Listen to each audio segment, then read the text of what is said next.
the man in charge of La Rochelle. Well, before we get underway here, a moment to reflect on the life of a long-standing volunteer from within the La Rochelle club, who had worked in both the academy and with the youth teams. And that person sadly died this week. Now, no name has been given, apparently, because the family themselves would rather not hear the name mentioned publicly here, but the club insisting on respecting the memory of that fine individual.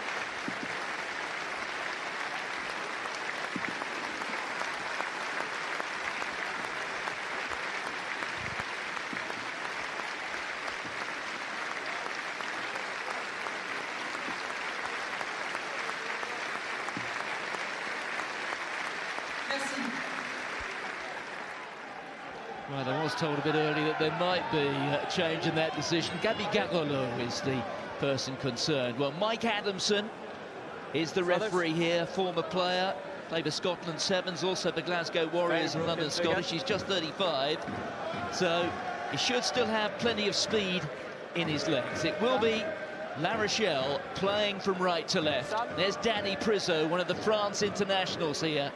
Dave Ewers, enormous occasion for him. Exeter know that at this level, they have, by their own very high standards, underperformed.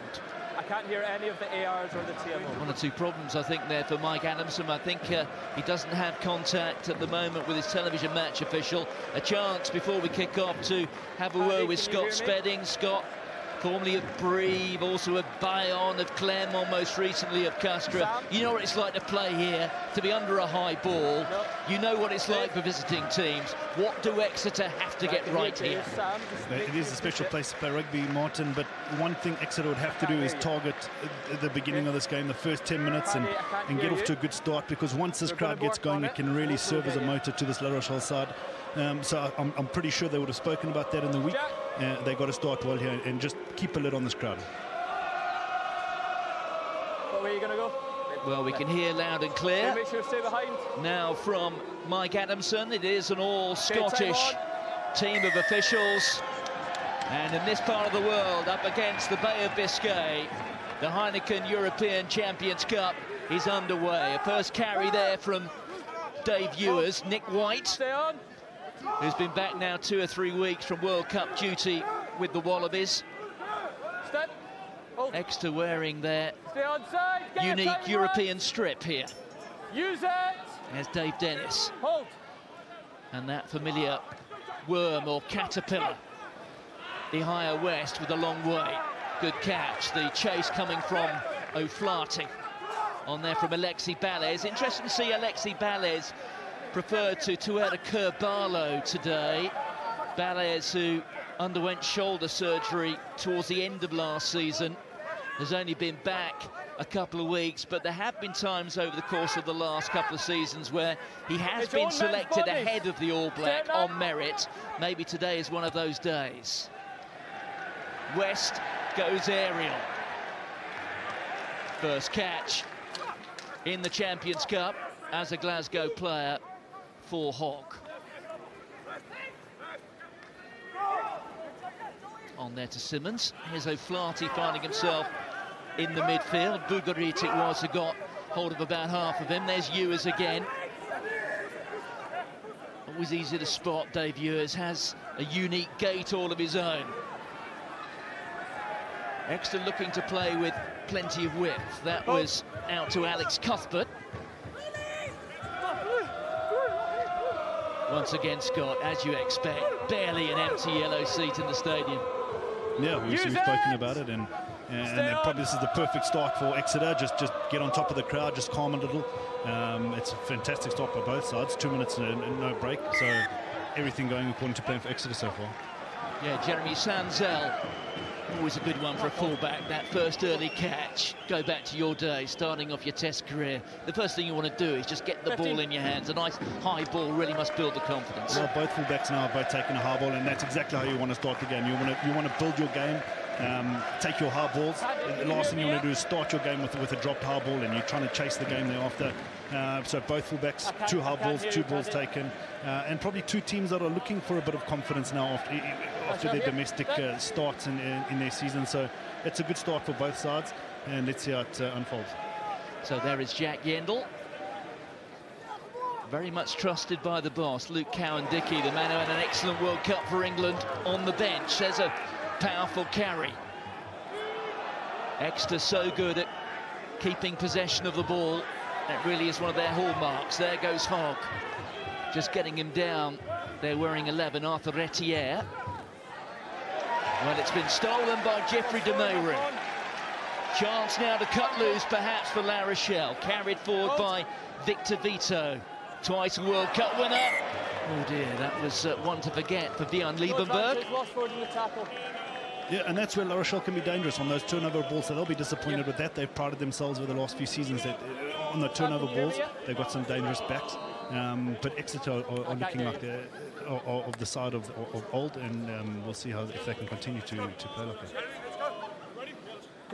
Yes, let's try and analyse for a moment, shall we, La Rochelle, as we see the carry forward there from Exeter. They've won 4 games here in the top 14. They've only picked up 1 losing bonus point away from home in the top 14. I mean, is it the classic French thing? I know it's been changing in recent years, but we talk about l'esprit de clocher, the importance of hearing the bell tower in your hometown. They do appear to have a mental block at the moment on the road. Well, I think there've been a few changes at the club. You know, Ronan O'Gara has just come in, so they'll still be trying to get their new structures into place. It's still early days in the season. I think they've got a great squad, and 2 coaches in John O'Gibbs and O'Gara who understand French rugby. Both had success in French rugby, so I think let's just give them a little bit of time. Probably haven't performed the way they would have wanted to, but new season, new competition now, fresh start for them, and they'll be wanting to get off to a good start. So Alexis Balez wearing 9. His first start for 6 months was a couple of weeks ago here against Racing 92, a match which La Rochelle won by 12 points to 6, and they get the penalty. Interesting bit of news in this part of the world in the last couple of hours. The news that Jules Plisson, former France international, has made the move from Stade Francais, who are rooted at the bottom of the top 14, and it's not one of those moves that will happen in the summer. It's happening on Monday. Yeah, obviously been a bit of lot going on at Stade Francais in the last week or so. But you're talking in euphemisms there. They sacked the entire coaching staff. But it's been a while coming. That's not what we're expecting from Stade Francais. And you know, Jules Plisson, who's been out of form there, he hasn't played a lot of rugby, so probably a change will be fantastic for him, and a good place to come down here and work with the likes of Ronan O'Gara. Well, that didn't go to the hand it was meant to, but it landed there in the hands of Arthur Joly. Here is Balez. La Rochelle carrying it into the 22, but it's been stolen by Exeter. That was very tiny on there from Whitten. Then the big left boot, sending Sanzel scuttling back into his 22. Out to Retière, and that looks, well, there's quite a strong Exeter Chiefs presence here today, and it was them who were raising real questions about that pass, whether or not it went forward. Bella's just getting caught a little bit there. Ball going back, but that's a very powerful carry taken forward by La Rochelle. And then it's filled by Vincent Rattez.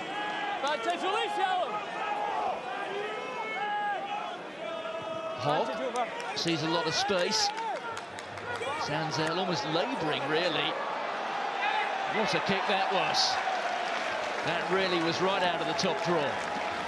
That's a fantastic kick by Hogg, and that's what you come to expect of a player of his quality. But just disappointing, their great counter-attack from La Rochelle got all the way down to the opposition 40 metres and then lost the ball again. second time they've lost the turnover ball. So Bugarin finds Aldred. Smart move, rather catching Exeter napping a little bit. And then Ihaya West doesn't quite find touch, just finds O'Flaherty. Here again goes Hogg, Bjorn Liebenberg on the scene there to make the tackle. Simmons. Here's Cuthbert.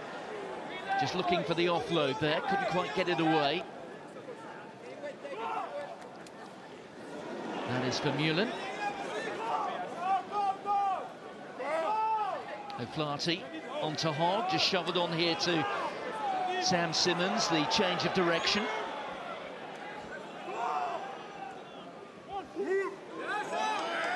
That was Johnny Hill. Yendel.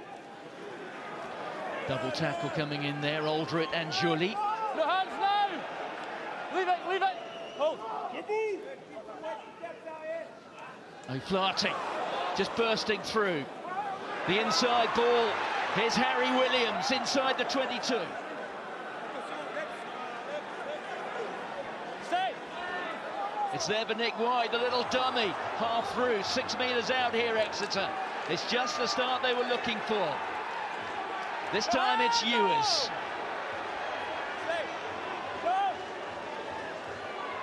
Yendel just trying that time to take on Tongi. Another powerful carry. Edging nowhere closer. That was for Mullen. Nick White. And have they got it down? They have done this time. What a start for the Chiefs. Well, that's exactly the start that Exeter needed. We spoke about it before, just to put a lid on this crowd, calm everything down. They've done that. They've held the ball. I mean, they kept, I'm not sure how many phases that was there, but kept the ball, went through the phases, were patient and built it all the way down. It's a fantastic try.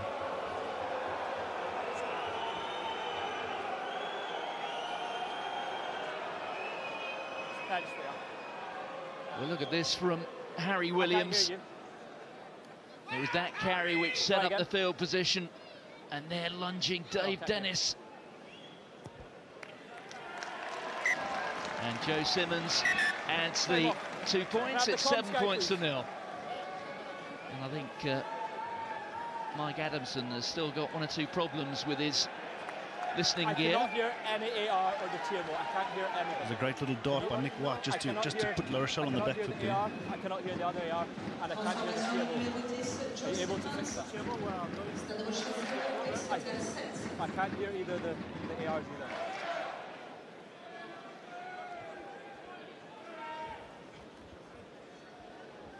One of the 2 wise men. Jai Gibbs on the left. Ronan O'Gara, who said it's fairly realistic before kick-off, talking about where this La Rochelle side is. We've got maybe a few moments to talk about it again. But just 1 point on the road in the top 14. Yeah, things rather different here. Yeah, very clear. Paddy? Big wins against the likes of Toulouse and Brive. Paddy? Narrower victories against Stade Francais and Racing, but they have lost all 5 of their matches away from home, including that battering last week, with what was a very strong side up against the leaders at the moment in France, Lyon. Ball slapped back that time by Dumeru.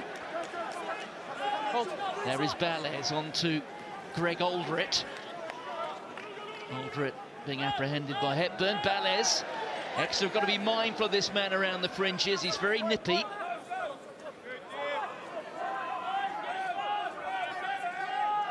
There again, shovelled on by Balez, on from Ihaya West.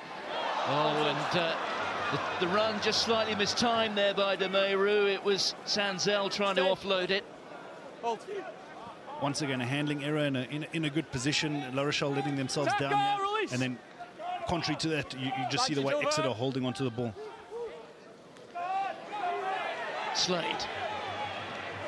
Simmons outside him, who cuts in field, just ricochets off Victor Vita. Hepburn. former England under-20 international. Simmons. O'Flaherty did well to grab that. It came at him very, very fast indeed.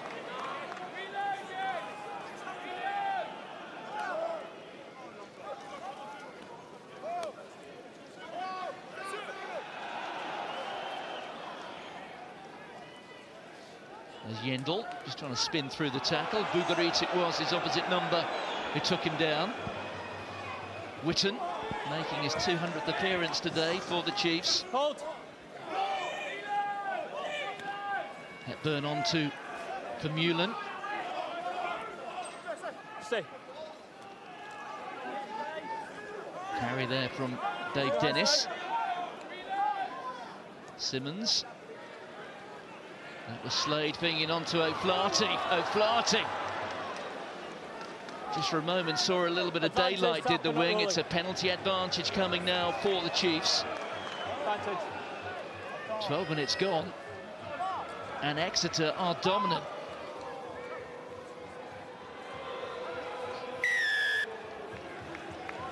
Well, yeah, Exeter are absolutely dominating this first quarter.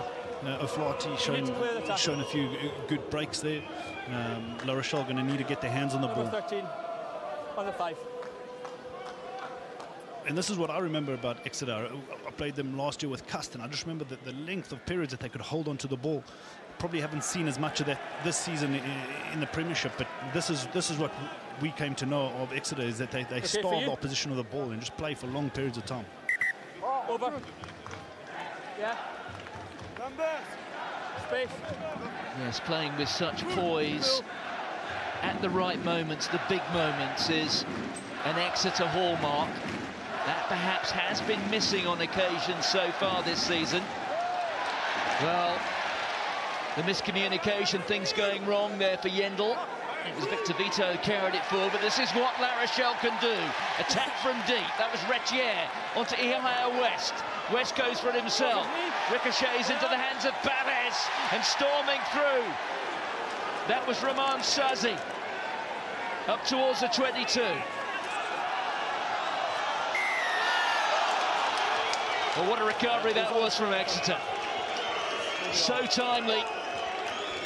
Well, Ian Witten, the Ulsterman, getting the congratulations. Roman Sazi. There he is, did well to make up ground, did the big lock. Not one of the youngest men in this La Rochelle team. It was a great little kick by West, just into no man's land. A Hogg wasn't sure whether to let it bounce, go for it. He went for it off his knee, and unfortunately La Rochelle could have done a bit better with what they had there. Well, that gives you an idea of what this La Rochelle side can do. We've seen here teams ripped to pieces. They've only had one previous Heineken Cup campaign. That was 2 seasons ago. Yeah. And if you just go through those results back then, well, absolutely hammered Ulster here, 41-7. They then put on almost 50 points against Wasps. 15 points out of a possible 15. They went a little bit cold after that, although they did win here their 3rd home game against Harlequins. They made the quarter-finals 2 seasons ago. There is Stuart Hogg, and you can see Ihaya West there just chasing. There you go, there you go. Let's tell you what's coming up here on BT Sport. Still plenty of rugby today. 5:15. Well, we've compared this place to the Marcel Michelin. Not that far away at Claremont. Well, we're over there next. 5:15. BT Sport 2. The other option will be the All-Pro 14 clash between Ospreys and Munster. And then later tonight, our first view of this season's Challenge Cup. Bordeaux, Begler, flying high at the moment in the top 14. They're in 2nd place, up against Wasps, who did take a couple of weeks to get their first win in the Premiership, but that's quite a clash. Bordeaux Begler against Wasps. That's at 7:45 tonight. BT Sport 2 HD for that one.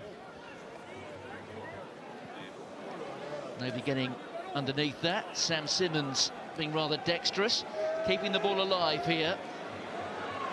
There's Hogg again, just thinking better than throwing the long pass. It's Danny Priso Got to be one of the great names in world rugby, hasn't it? Danny Priso. Sounds like an extra from Greece or something.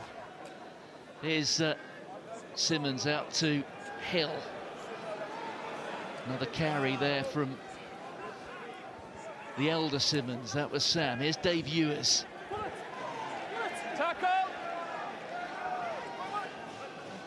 Just inside the La Rochelle half, but again, this is classic Exeter. Keeping possession. Bugarit doing what he could there to try and turn it over, making life very awkward there, and then coming in from the side there was Harry Williams.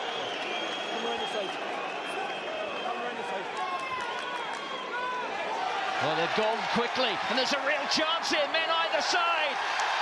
And Banson Rates, that is what La Rochelle can do to you. You could never turn your backs.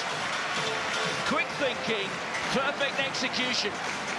That is exactly what they can do, and that's exactly what the crowd needed. They'll be back in this game now. Rates being one of the standout players for them over the last few years. Got called up to the World Cup to replace Ramos recently. He's a fantastic finisher. Well, there may be a twist in the tail, perhaps. Let's listen here to Mike Adamson. He's going to have a word with Neil Patterson. I did think the pass looked a little forward from Balles here. So I'm just going to go to the sideline just to make sure. Yeah, so time is off. Paddy? We need to check it.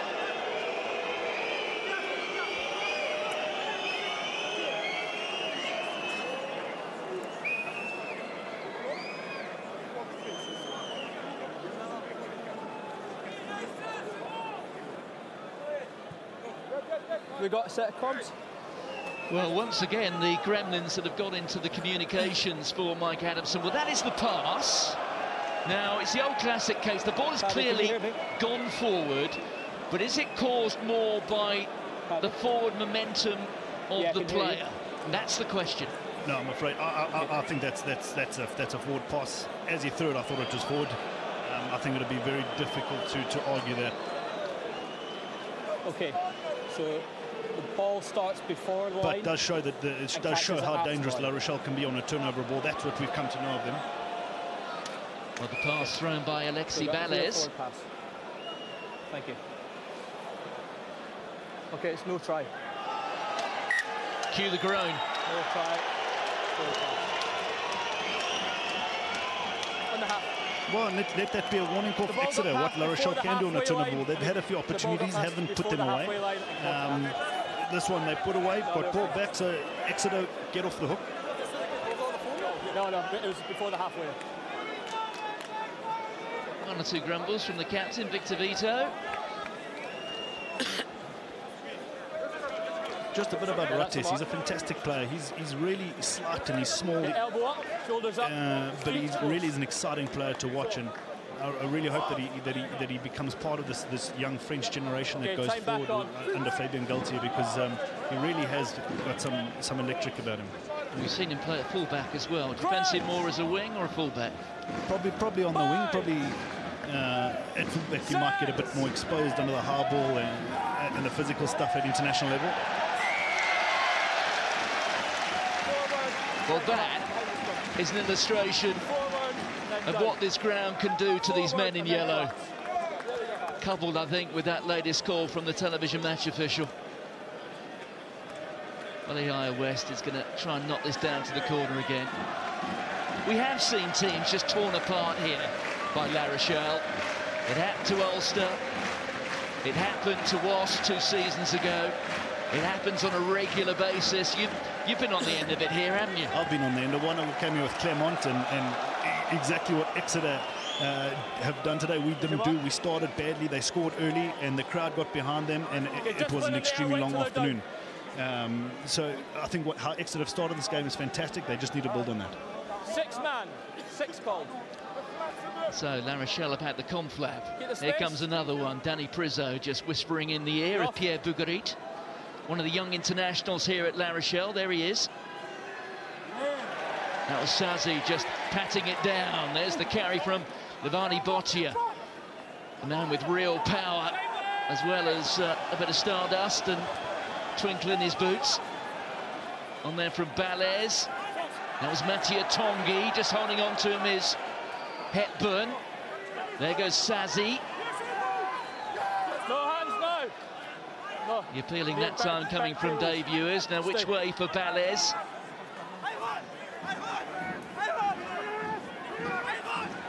Tackle. Well, Exeter containing this well at the moment. That's Victor Vito, the All Black. There's Prizzo, the two props. And roll away. This time they cut loose. The higher West with a cross kick. Oh, it was meant there for Vanson Rattez, who was met by Cuthbert. I think the fans over the far side think that Rattez was taken out in the air. Sorry? That's the knock-on. The knock-on. Your thoughts on this? Oh, to be honest, I don't think there's too much in that. I think the ball had already been lost. He wasn't really committed in that. He was touched in the air, but hardly taken out. French crowd is always going to complain about that, but I don't think there's too much in it. Well, I rather suspect Exeter have done their homework, because that is a set play. How many times have I seen Vanson Rattez score tries over in that far corner from little chips and cross kicks from Ehire West? Exeter also doing very well to contain Botia at centre. He really gives us La Rochelle side a lot of go-forward ball, and if they can contain him, they can stop the momentum. Yeah, look out for Levani Botia, wearing 12, who started 3 of Fiji's games in the World Cup. Getting back to something like his best form, that's Whitton. We're through the opening quarter. Exeter leading by 7 points to 0. Just the start they were looking for. Half the challenge here is silencing the crowd. I can't hear you. Use it! Perhaps even better than that, getting them a bit irked, and we've seen evidence of that so far. There goes Rattez, off and running.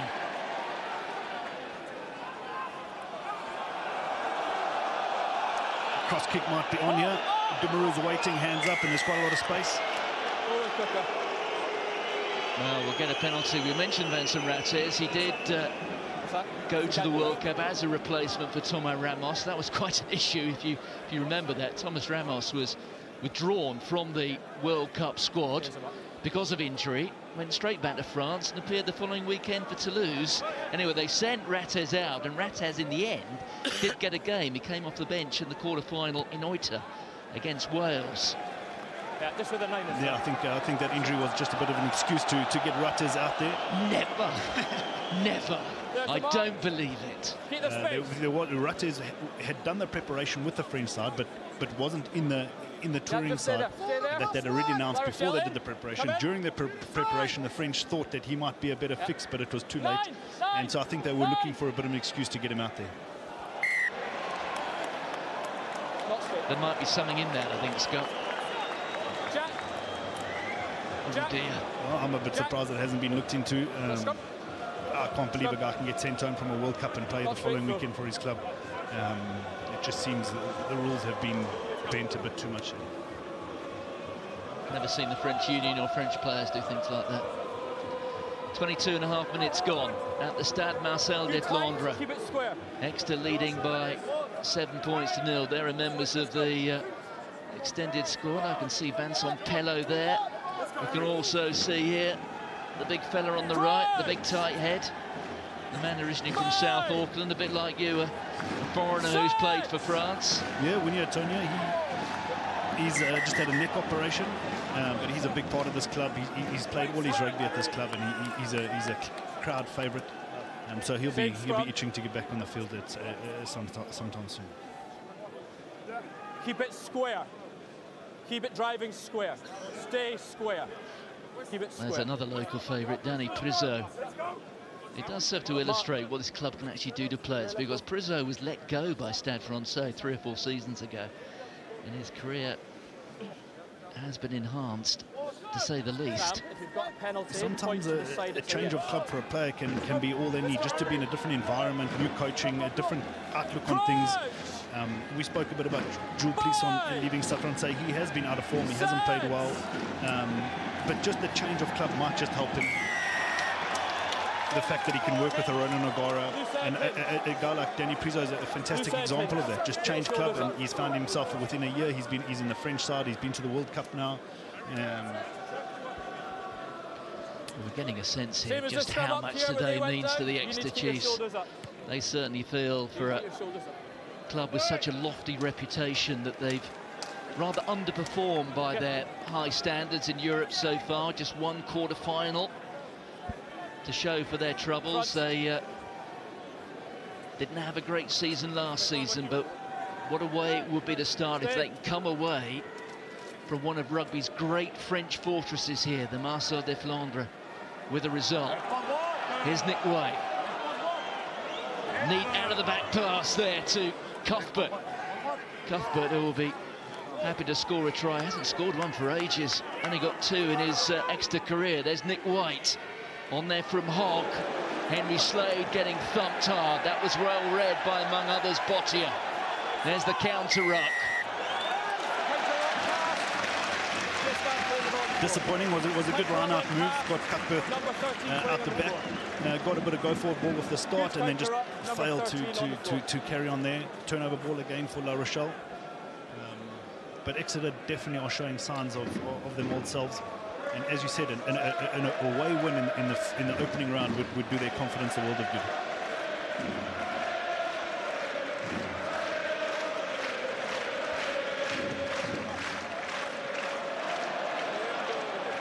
Well, the misstrike there from the higher west. Can't afford too many of those. There he is, shoveling the ball on to Jeremy Sanzel. Sanzel, who started both a European final and a top 14 final. European final was during his days at Toulon when he started in the Challenge Cup. Started a top 14 final for Stade Francais when they won. That's going back 4 years. That was Sazi just crawling along on his knees. West. One for Rattez to get after. Hogg underneath it. Well, it was a 50-50, and it was a real thump, and the referee deciding the ball went forward off the extra hand. And I'm not sure it's the way I saw it, and certainly not the way Stuart Hogg saw it. These are becoming difficult topics, but for me that's a fair contest. Both went for the ball. The rule is, whoever gets higher, but both went for a fair contest. I don't think there's too much to complain about there. Yeah, I think Hogg was probably complaining that he didn't even get a hand to it, so he can't possibly have knocked it forward. Anyway. I felt it was a good contest. I didn't see any knock-on in the air. It was when number 13 tried to pick up bobble on the floor. No, we heard something there. Maybe the knock-on has come. Well, he talked about Henry Slade. It's not Henry Slade, it's Cuthbert, actually. That is the knock-on that's been called. Any issues? Sorry? Any issues? We're just trying to... We're feeling like we're getting a good clean pass of the ball, but these guys are still lying around there, just not being able to fight enough. But yeah, there's been a penalty. There's been a good I'm not sure how much you heard of that at home, but Victor Vito, the La Rochelle captain, just having a bit of a polite moan and a groan to the referee. Okay. Time back on, Strum. You spoke about Senzel. And most of these backs at La Rochelle can play multiple positions, and Senzel's been one of those guys for La Rochelle. He's played fullback, wing, centre. He even played quite a few games at fly half last year and the season before. As is Bottier at number 12, he's often found himself on the flank. He plays about 6 weeks on the trot in the back row, and then takes a week off, and he reappears with 2 digits on his back. And he does it quite easily. He seems to slot in and out quite easily. Free kick to La Rochelle. You're talking about the versatile qualities. They call them the polyvalent, don't they, in France? You used to be one of those. In my early days, I would switch between fly-half and fullback in my days in Brive, but I found it, once I moved to Bayonne, once I focused on one position, it became a lot easier. So on one hand, it can be an asset, but another, from your own perspective, it enables you to focus on your own particular skills. I was able to focus on what I needed to do at fullback, but where I found that it became a bit of a hindrance was when I was playing for France, I was only considered as a fullback, and so I was either in the starting lineup or out of the 23 completely. I couldn't find myself on the bench to cover multiple positions. So it has its pros and cons, but for player development, I would probably say focus on one position, but because this game has become so versatile, probably best to focus on a few. Well, there's the picket from Vito. Valles was trying to send Rates away, but that was a crucial intervention. I apologise if some rather colourful rhetoric arrived in your living room. Yeah, the hand there of Nick White, so it will be a line-out ball to La Rochelle. Space.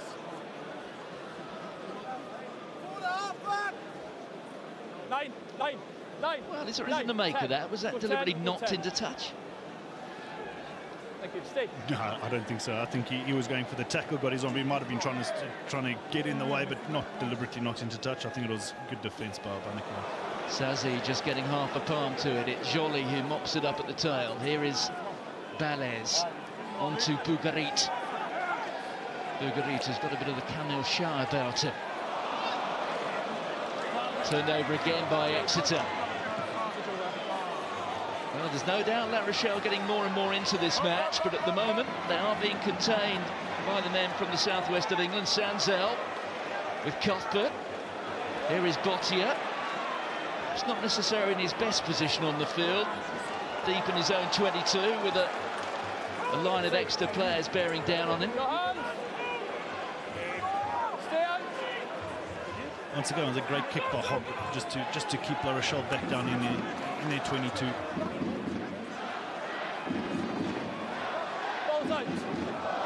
Well, that is very, very sloppy indeed. And when you think there are times, aren't there, to be intricate in your own 22, well, they've had a couple of opportunities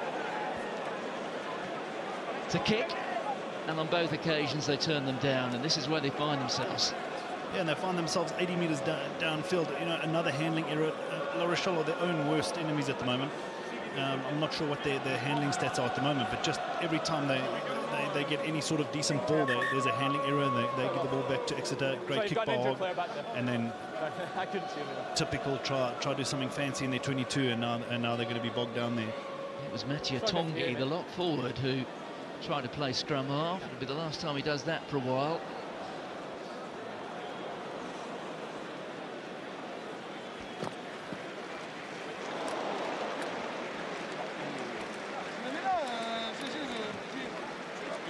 Once again, Hogg showing his class. Turnover ball, doesn't want to get too excited about it. Puts it down there. Let La Rochelle try to run it out.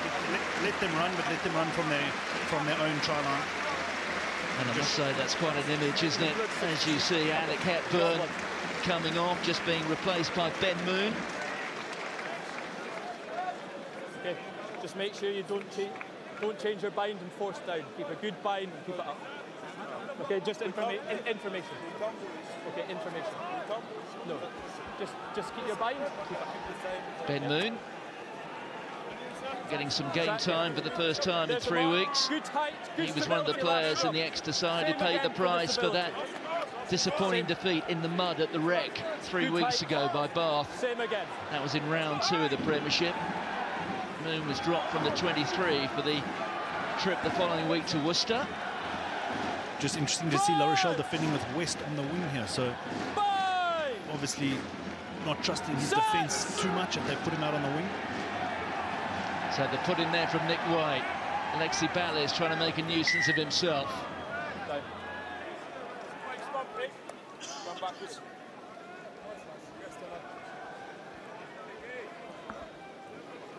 I'll come right. Talk about French rugby having a young generation coming through that Fabien Galtier can work with, and there are a few players on this side that I think Fabien Galtier will be looking at and wanting to take through to 2023. A guy like Archer Rituria on the wing, Rates we've spoken about. You've got Aldred who went to the World Cup who's on the flank. So there really is a decent young generation coming through. We just hope that the French rugby will protect them and just nurture them and get them into a decent environment, because the environment hasn't always been the best to nurture young players. Well, I think both sides recognising just how important this scrum might be. 8 minutes to go in the first half. Don't drive early, okay? Exeter with the only point so far. You can see Harry Williams just being told not to drive early. Let's go, La Rochelle. Yes, talking about the French national squad, we bumped into Laurent Lebitte about 10 minutes before kick-off. He's here.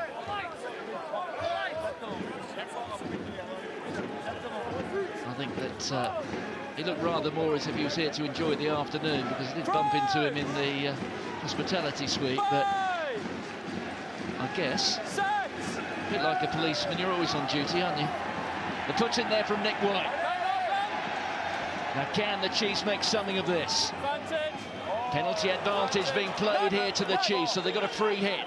There goes White, missing out Witten. The long pass out wide to O'Flaherty. O'Flaherty steps inside West. That is an outstanding finish.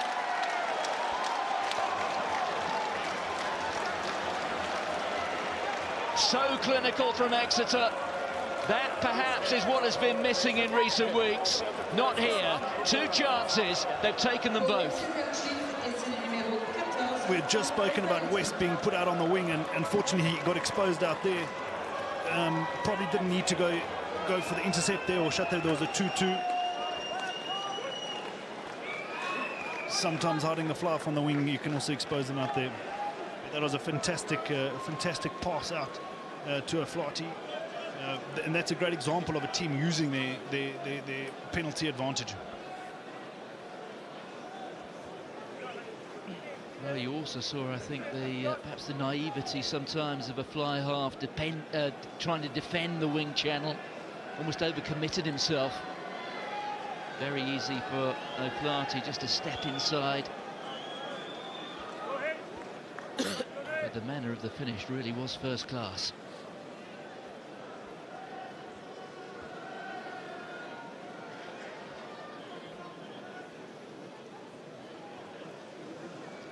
Maryjo Simmons.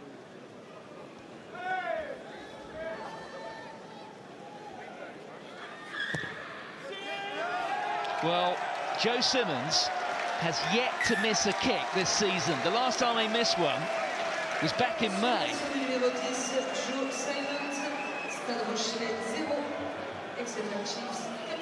In the end there, it was almost the tackle from Arthur Retier, which provided the momentum to get him over the try line.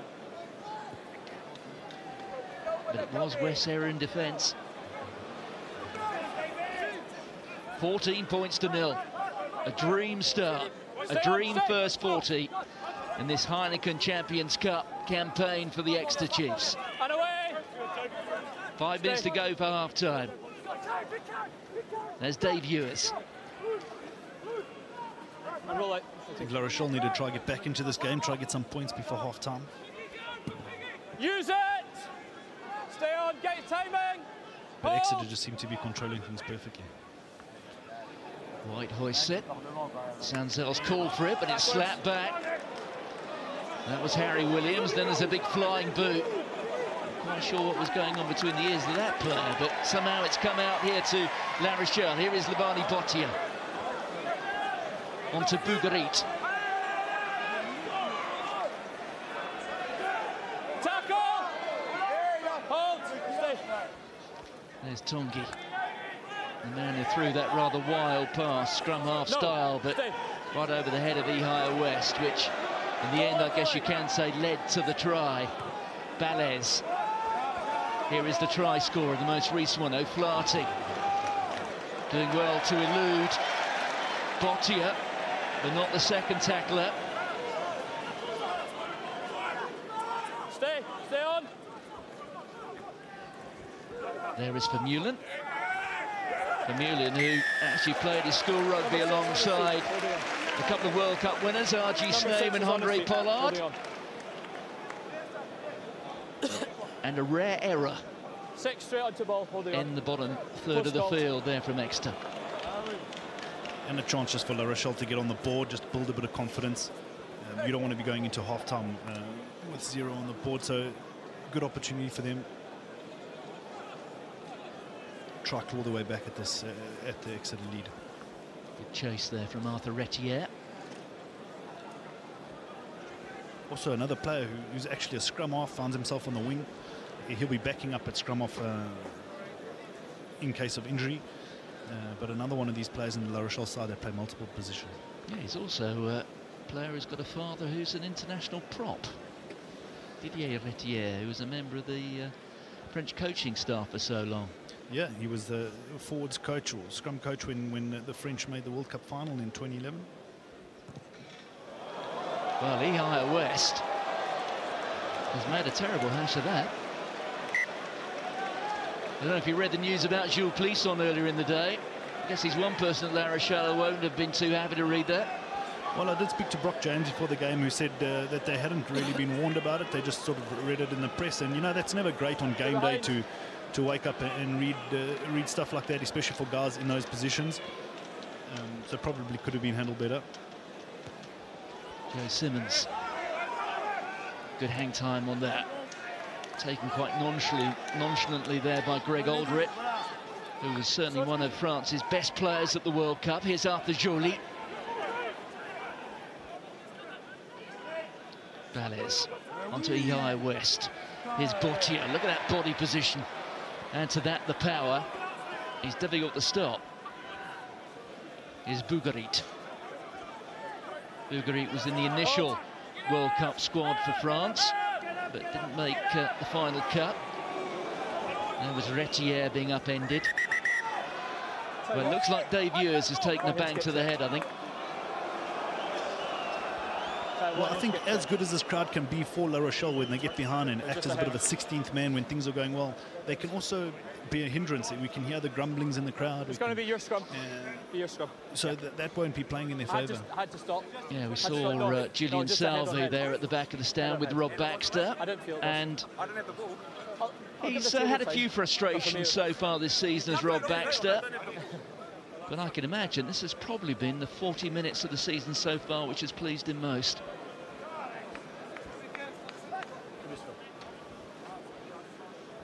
That's the Exeter that I remember playing against.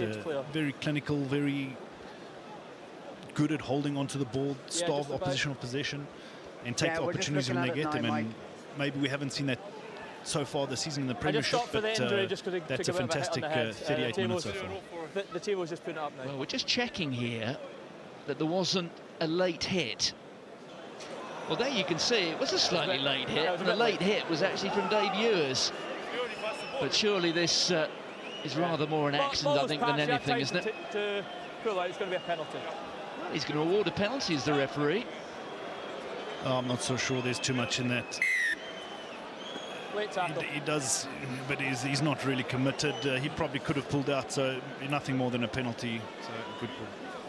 It was quite a sporting touch, actually, from Lehigh West, because when he saw what Dave Ewers had done to himself, he actually went over and apologised. It's a fantastic penalty kick there by West, and this is exactly La Rochelle. If they can score just before half-time and get themselves back into this game, they've got a golden opportunity here. Well, perhaps a little bit fortunate. Okay, stay here. What can La Rochelle conjure now? I can never underestimate how important penalty kicks are.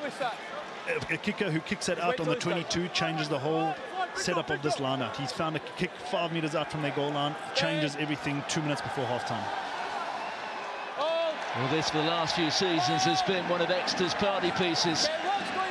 Can La Rochelle orchestrate it? Look there at Johnny Hill causing disruption. There's a penalty advantage. There goes Danny Priso. A vital minute or so at the end of this first half of La Rochelle. Can they bring themselves back into this match? It's still a penalty advantage. There goes Arthur Joly. They've got Priso there lurking. On to Bougarit. Bougarit being met there by Ewers. 3 meters out now, the men in yellow. Björn Liebenberg is there, so too Aldrit. Liebenberg, despite getting a bit of help from his mates, can't make any metres. Here's Tongi. Pops it up to Vito. Time to go wide now. Higher West. Lovely pass onto Retier. Retier cutting in field, but the referee's going to come back for the penalty.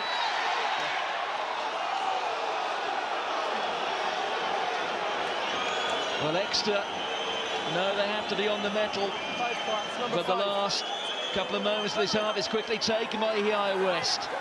That was Aldrit. Bougari. Exeter have soaked up the pressure from La Rochelle on and off throughout this first half. They've done a perfect job so far. Can they keep it up for this final phase?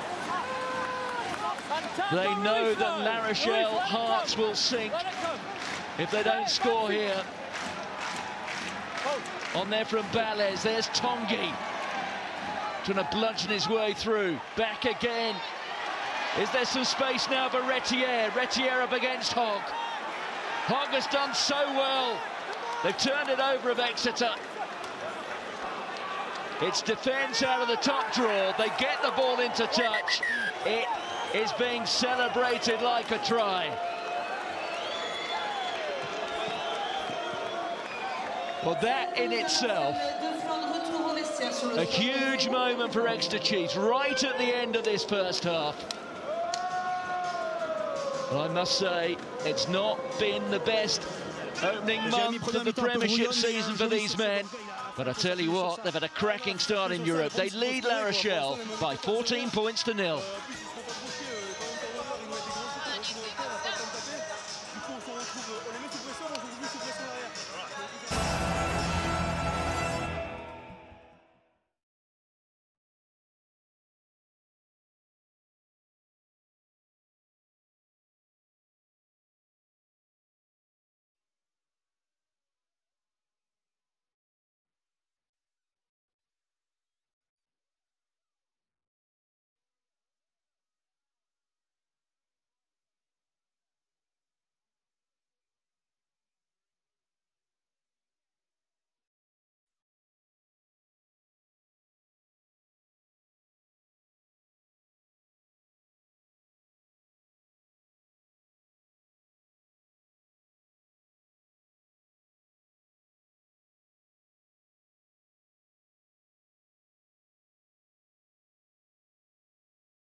I'm assuming, Steve, that they've been in the La Rochelle 22 twice. Have they and scored twice? Not far off. Yeah, might have been in there one more time maybe. Yeah, big moment from Leinster. A brace from Gary Ringrose in the first half. Benedict started well, but keep an eye out for this fella. He scored 7 tries. This is his 7th of the season across both competitions. Ronan Kelleher at 2. Is he an Ireland star of the future? Watch this space. He's a Leinster star at the moment. They lead 19 points to 7 at the break.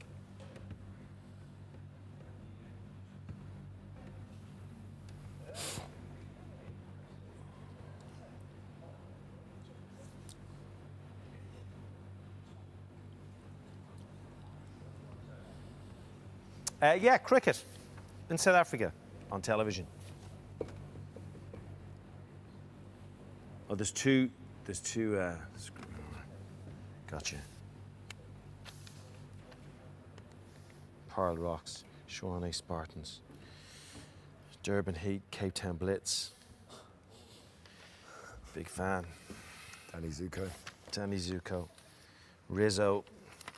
They'll all be there. Beauty School dropout. Stranded at the drive-in. ESPN HD.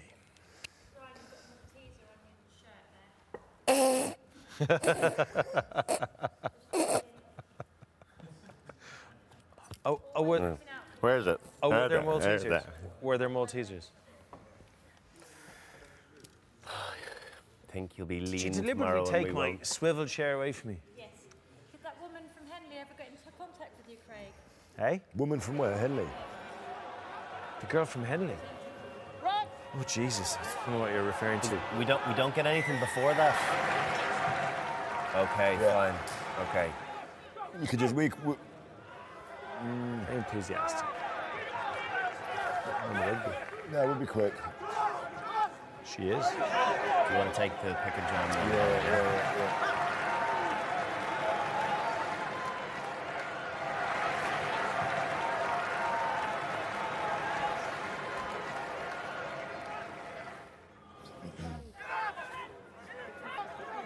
No.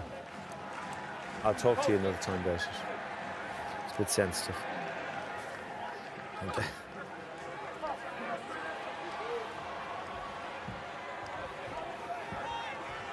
We won't have time. We will drop the sloppy passes and all that. We're just mentioning,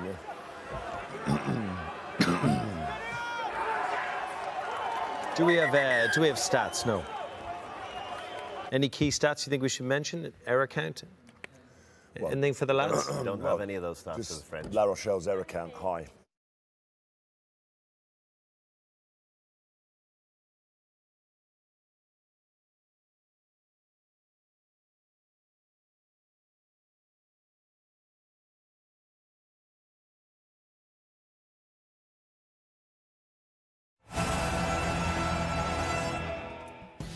We're live in La Rochelle, where Exeter have the lead, a healthy one too, 14-0 over La Rochelle at the moment. A bit of cricket coming your way. Dale Steen and Moen Ali team up for Durban Heat tomorrow against Alakay's Blitz side as we bring you 2 more T20 matches. That's from South Africa.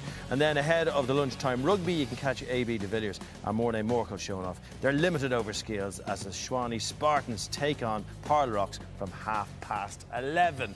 Tomorrow you can also see highlights from this European Champions Cup first round, and this will definitely be on it. It's the 3rd try from Leinster, a brace from Gary Ringrose, and then we got this one, an absolute beauty from Ronan Kelleher. It's a 7th try this season for the men in blue.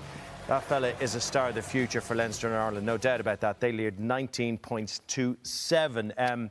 This could be a big victory for Exeter away from home. La Rochelle unbeaten in La Rochelle so far this season in the top 14. It's impressive, isn't it? Yeah, really impressed with them. Rob Baxter said before the game that this was a real statement of intent as to where their season was going to go, and they started the game brilliantly. They played with lots of width.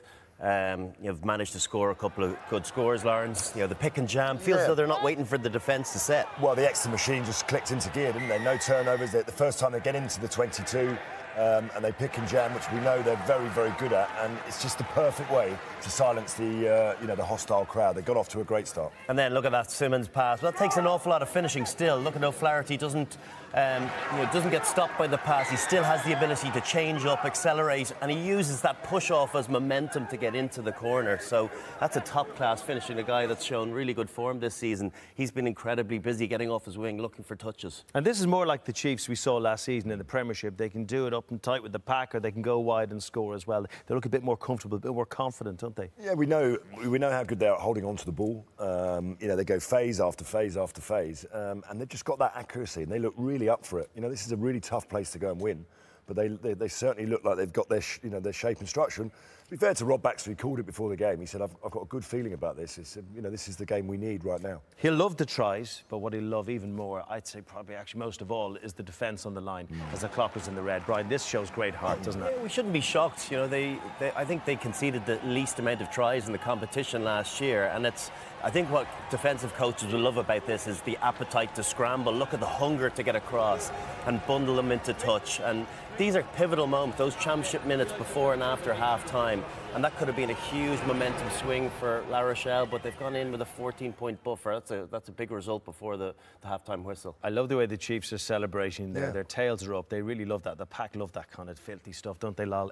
Just a quick word on La Rochelle, though. They're getting themselves in decent positions, just coughing up cheap ball now and again. Yeah, I mean, you have to build pressure, don't you? And if you keep coughing the ball up, too many turnovers, too many loose passes, too many offloads when they're possibly not on, So I'm sure that's the message that will be coming through. Hold on to the ball, build up pressure. As for the Chiefs, just carry on as you're doing. They have a healthy lead over in La Rochelle. We will bring you the second half on the west coast of France in just a few minutes' time. See you then.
Exeter off to a pretty tasty start in this Heineken Champions Cup. They're currently winning over La Rochelle, 14 points nil. Two really good tries there. They look very, very strong indeed. Loads of rugby coming your way.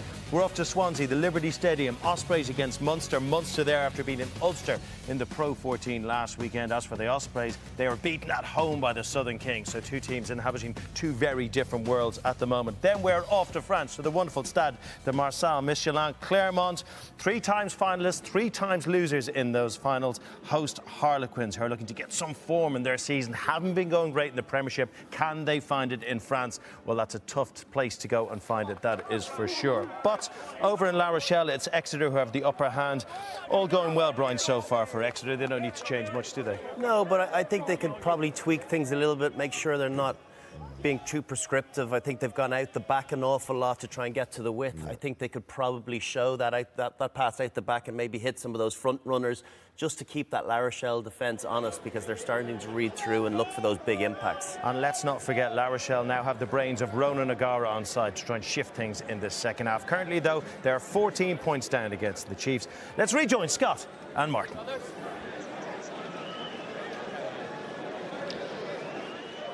Well, it's 40 minutes ahead, which I know we're early on in the season, but it could come to define a campaign. La Rochelle, Victor, thank you. La Rochelle, one of the toughest places to visit. It's 8 months since La Rochelle were beaten here. They won 4 out of 4 this campaign. They finished off last season in France, playing superbly here. In this competition, and again, we have to stress, it's only their second European campaign. The most recent one was 2 years ago. They averaged 35 points a match at home throughout that pool phase. Well, it's good to see their Alec Hepburn back on. That does look a bit like... Did you ever see a film called A Fish Called Wanda? Michael Palin? Do you remember the image of Michael Palin with a couple of chips stuffed up his nose? That's what poor Alec Hepburn looks a bit like at the moment. Scott's nodding. I'm just showing my age, I'm afraid. He's at least 2 generations younger than me. Ian Whitten there with the carry. There's Johnny Hill stepping into for a moment to fill in for Nick White. Loads there to Simmons. There goes Dave Ewers, who we also saw was in the wars in the first 40. But once again, it's a very composed start for Mewlen. For Mewlen, who has fitted seamlessly into the Exeter way since his arrival from South Africa. Well, the player comes here with great credentials. Little poke through there didn't work, but they keep their poise here to Exeter. This is their calling card, isn't it, Scott? It is. It just looks like La Rochelle are lacking a bit of urgency, a bit of intensity. I wonder how much not scoring that try just before half-time has affected them. But they're looking a little flat, and if they want to get back to this game, they're going to have to get their energies up and get their hands on the ball. Well, when we saw Exeter win one of the 2 matches they have won in the league, they built on a try on the stroke of half-time at Worcester, which helped them along their way, and after the game they stressed just how crucial that try had been. You do wonder if, having stopped one just before half-time, because it seemed almost inevitable, that could prove the key here, but that was a big hit from Jeremy Sanzel. And that was a great hit by Sanzel, because there was space in the men out wide. There goes Ian Whitten. Danny Priso showing his mobility to get across the field there and make the tackle, and there's Pierre Bougari trying to drag his man into touch, but that was good from Exeter again. They keep the ball alive. They play with so much time when they're playing well. And it's almost as if this afternoon so far they've played themselves into the form that we rather have taken for granted in the past. There's White. This is one for Vincent Rattez, who's just moving underneath it, takes it well, gets a bit of protection from Alexis Balez, the scrum half.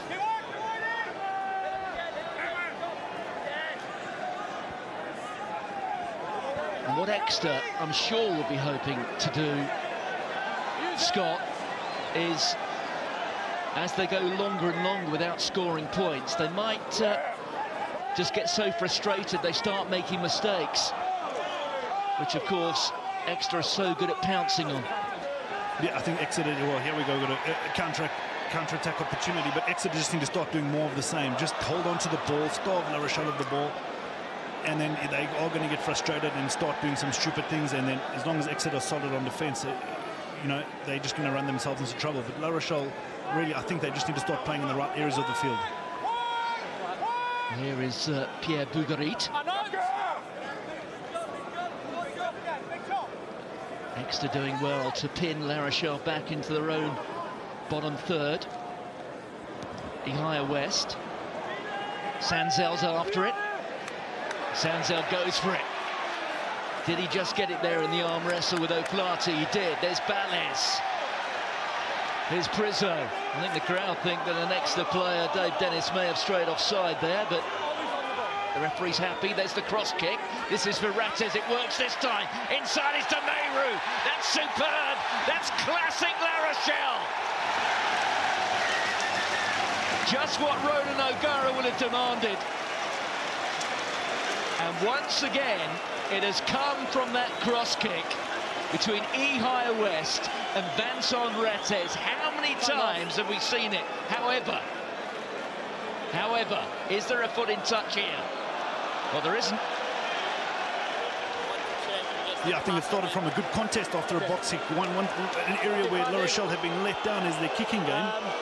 And Sanzel went up, caught the ball, and all of a sudden La Rochelle were on the front foot. A great little dab for Rattez, and some slick handling between the players for Dumaru to go over. I'm not sure what the referee's having a look at here. Well, I think he's looking at what we've already seen, which is this. And we can see Arthur Etienne releases the ball before he's into touch. It will stand. Jeffrey Dumaru has got the score. Well, just what La Rochelle needed to get back into this game.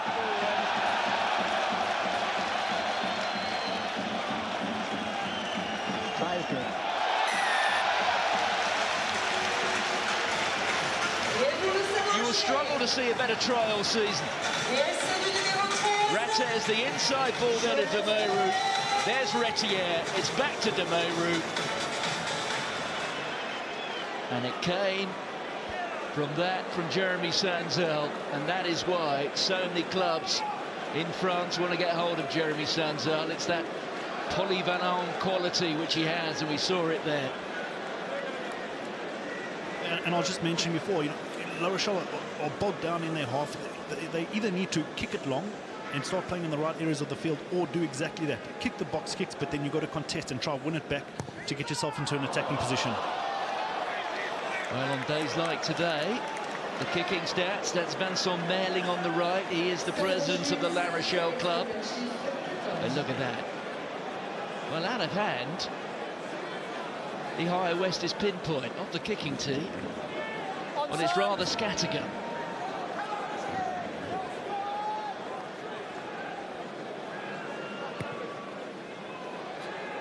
Maryjo Simmons plays kicking this season. Utterly flawless. Not bad, isn't it? When you can say, I haven't missed a place kick since May. That's the tally for Joe Simmons. We've seen Ihaya West miss a couple already today. Once again, not the greatest clearance kick, and La Rochelle once they find themselves stuck down in their half. 14 points to 5. Still a bit of a cushion there for the Chiefs, and that's a miscue as well, but it might still work out. Well, didn't really. I'm sure the likes of Ronan O'Gara watching this won't appreciate these sort of exit strategies. But that's probably one area where La Rochelle are letting themselves down here. It's just getting out of their half. Because ball in hand, they've showed us what they can do.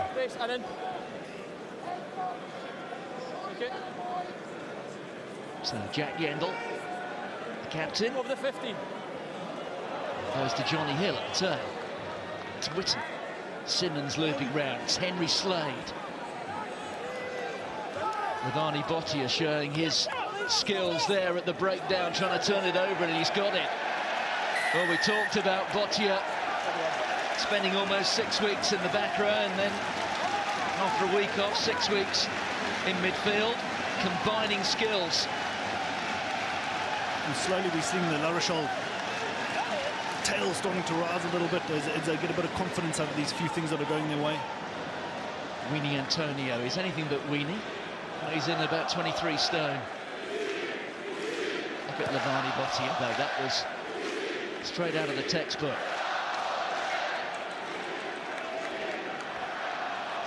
Bottia, one of those guys, when we played against La Rochelle, we hated seeing his name on the team sheet because he's a dangerous man. A little story about him is that he used to be a prison guard in Fiji. So we know it's not an act. Okay, if you work your way through onto the ball, keep it up. Well, it's the first time today that you get a sense here at the Stade Marcel des Flandres that maybe, just maybe, the home side are getting on top. It's going to be a test for Exeter. That's Aldred. Here's Bottia. The tackle from Sam Simmons. There's Balez. Ihaya West. Here goes Arthur Etienne again. Like a pinball just bouncing off Exeter defenders. Up there from Balez. Here's Arthur Joly. La Rochelle are picking up the tempo. That was an awkward one. Oh, it's gone forward off a La Rochelle hand. Maybe Exeter, well, they can't make something of it, but the lack of precision there in the bottom third from La Rochelle costing them possession. Slowly starting to feel a bit of a momentum change here as La Rochelle find a bit of confidence, but once again, as they did in the first half, get a bit of good ball, get into the right area, and then handling area, which is quite disappointing and something that they'll be ruining.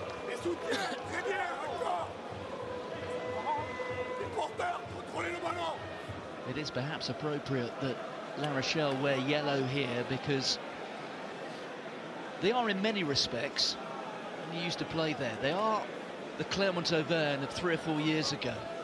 When they get their tails up and they're playing with that momentum, they are unstoppable. Alec Hepburn. There he is, complete with the Michael Palin look.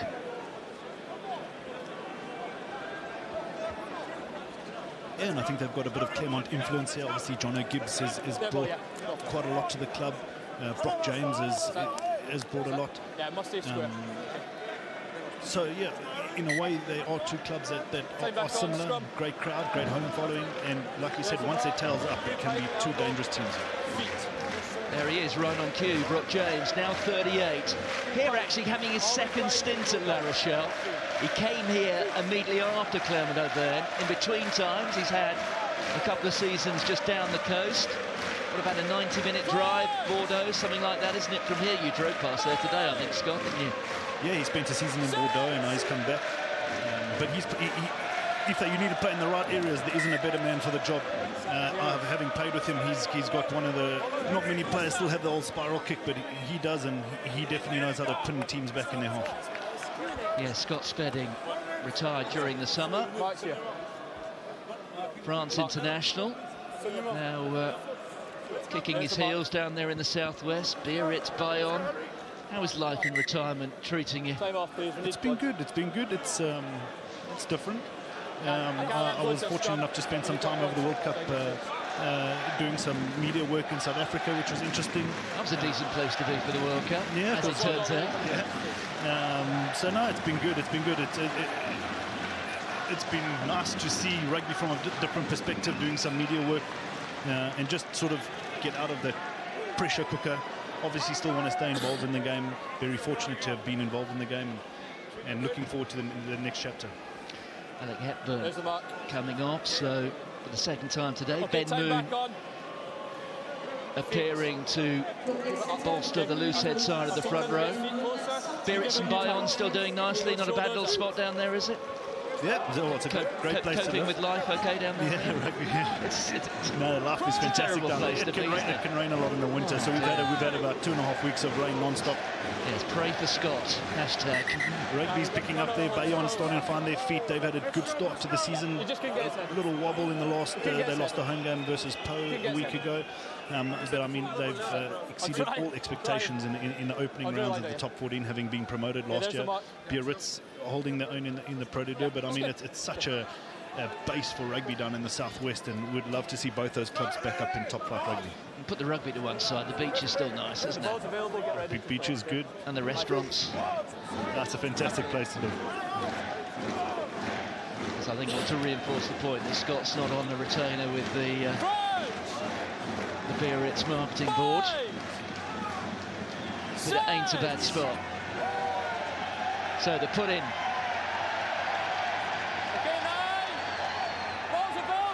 It's available there for Nick White. Look at Balez just trying to make as big an obstruction of himself as possible. Big hoops sending Vincent Rattez pedalling back. Here's Sanzel.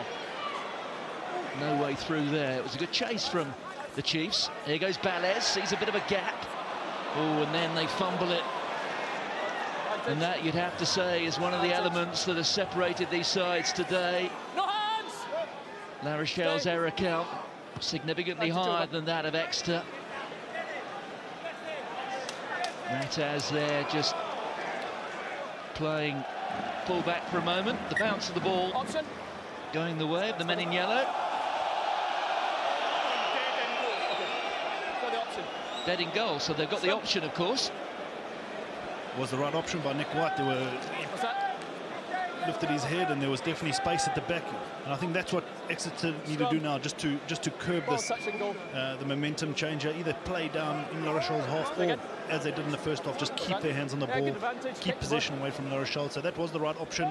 Unfortunately, bounce of the ball rolled out, and once again La Rochelle can find themselves in a favourable position here.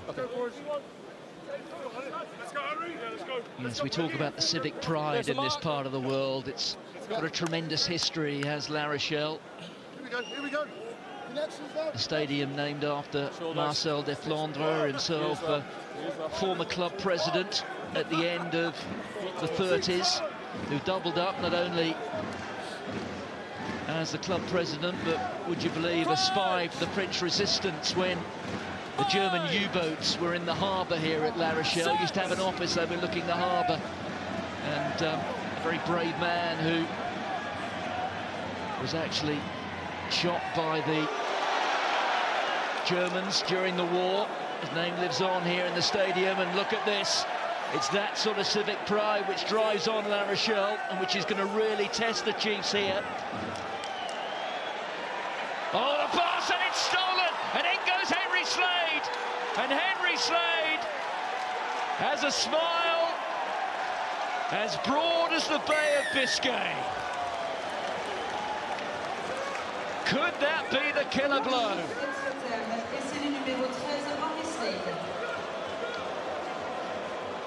And this crowd all of a sudden has gone silent. Well, that is a hammer blow. There were men and space out wide. That's about a 14-point swing, that, and La Rochelle, that will knock the wind out of their sails. That is very disappointing for them. A great read by Slade. Went all or nothing there, and it paid off. Nah, I think clearly. Oh, what a return to club rugby. Timo's had a good look. The last time we saw Henry Slade wearing the white of England was coming off the bench in that World Cup final. And if you were reading the newspapers this morning, back in England, you will have seen how Eddie Jones, in his upcoming autobiography, acknowledged that maybe he got the selection wrong, and maybe that man there, Henry Slade, should have started rather than being on the bench. That's a long way from the mind of Henry Slade now. He feels that maybe, just maybe, he has given his side the victory that will be the perfect start to a Champions Cup campaign. La Rochelle have it all to do. And Dave Dennis, look at that. Not only taking the restart, but having the skill and the presence of mind to offload it before he went into touch. Here's Yendel.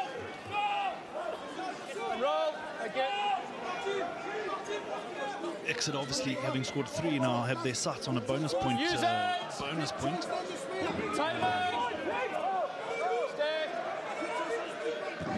can tell you that La Rochelle have made an alteration, or will be making an alteration in the front row very shortly. Arthur Joly, I think, is going to come off and be replaced by Sila Tuafisi.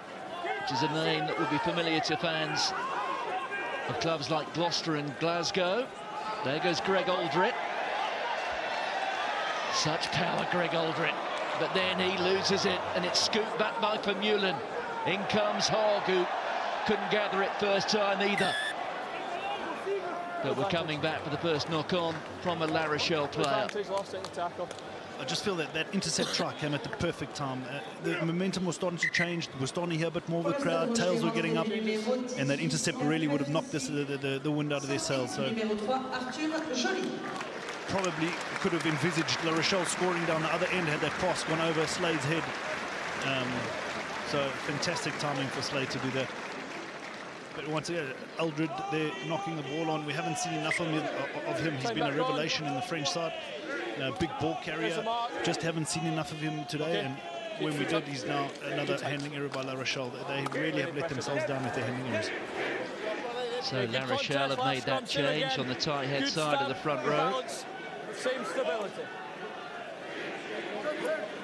La Rochelle also preparing to make one or two other alterations. Kevin Gourdon, I can see, just a few feet away from us, will be coming on in a couple of minutes. A big name who was one of the players of the Six Nations a couple of seasons ago. Now doesn't make the starting lineup for La Rochelle.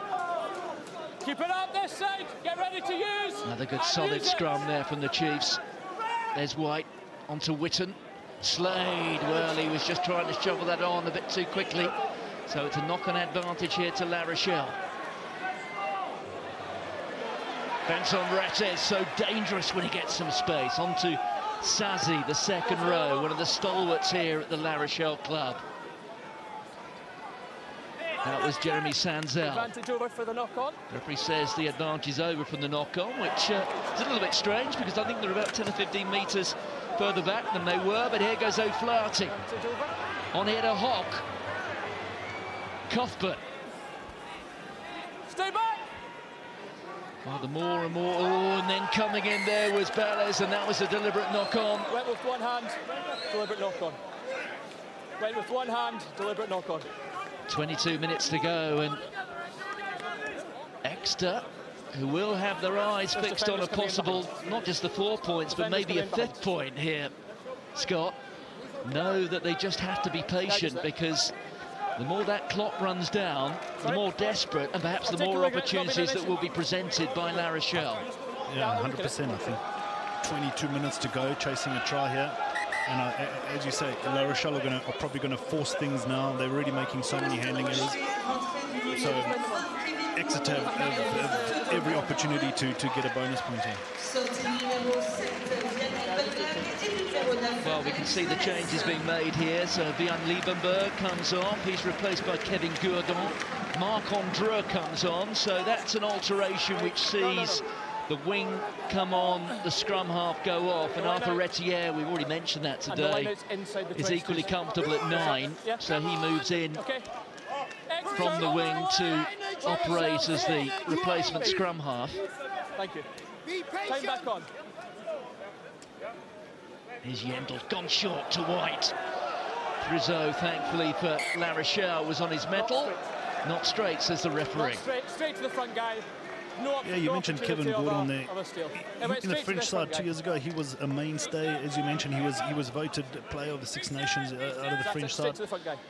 And just shows you how quickly things can change in rugby. He finds himself rarely playing for La Rochelle or on the bench, and not on the radar or for the French side. Just not straight to his chest. And there is good scrum last time again. Good stability and good height. Fans of London Welsh, and I think there are still fans of London Welsh out there, maybe not ones who dream of ever making a return to the Premiership, but Jolie was a regular in the starting lineup 5 or 6 seasons ago, during their days when they played their league rugby in Oxford. What's the issue? Okay, shoulder out. Approaching the final quarter of the match. Okay, let's go.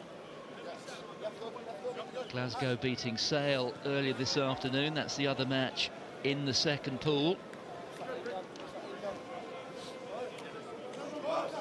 So Sale picking up what may prove to be a crucial losing bonus point. 4 points to Glasgow.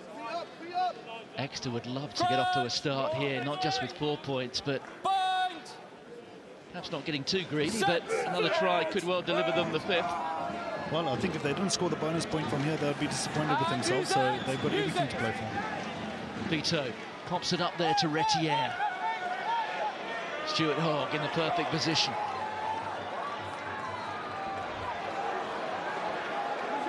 One or two options went through the mind there as Stuart Hogg before he fell over his own feet. Here's Simmons, so explosive from the back of the scrum. He's enjoying an extended run after, of course, last season was pretty much a write-off for Sam Simmons with that knee injury. Will be one or two selection posers for Rob Baxter, bearing in mind that there are one or two players in this Exeter squad who don't play on the artificial pitches. Sam Simmons is one of those, Jack Knoll another, because they will have to make a trip up to Glasgow at some point during the pool phase. Penalty for the high tackle there, coming from Pierre Bouguerit on Alex Cuthbert. Around the breakdown, is it? Never been a fan of an artificial pitch, so I don't blame these guys not wanting to play on it. And also don't agree with rugby being played in a hall as they do in Paris. I think rugby is a game where, you know, skills are developed by playing in different conditions, and we've seen so many different fly halves over the years who can control games in difficult conditions, and that's what makes them great. And we start playing on artificial pitches and in halls that they do in racing, takes away quite a bit from the game for me. Yeah, spoken like a man who played a lot of his rugby in the bog at Jean Daugé. Good bye on. Here's a real chance to clinch that 4th try. Cuthbert cutting in field. The higher West apprehending him that time. Could this be the moment, though, for Mullen? White, Slade. I can't hear, so are you speaking? Thrown out that time by Johnny Hill. Here goes Sam Simmons cutting in field, as we've seen him do time and again so far today. Dave Ewer's waiting for it. It's for Mullen. Kevin Gourdon holding on to him. Here's Nick White. The captain, Yendall. Well, now it's the voice of the collective group of Chiefs fans who are trying to turn this place into Sandy Park. Advantage. Offside. The arm is out from the referee. It's a penalty advantage. Simmons with the dummy. Can he get over? He can. It's the 4th score. It's the full house, surely, for Exeter. Easy up. It's taken a few weeks for the Chiefs, but they really have come alive today. This is more like the Chiefs we know. Offside and off. Patient. They were patient in their build-up to this try. Same for scrums. It's his hands. Okay. Hold on to the ball, Sam, everything that La Rochelle hasn't been doing. Built it up nicely, and Simmons with a strong finish there.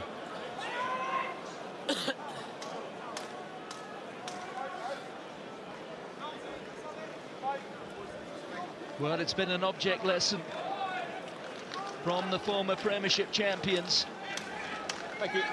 They did say last week that that defeat at the death at home in the Premiership by Bristol, that maybe the club collectively and the squad too had been distracted a little by events with the salary cap stuff involving Saracens. Well, they've certainly wiped that from their minds in their preparation this week. They've sharpened up their game.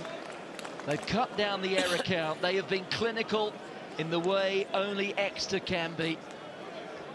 And they have delivered a European masterclass.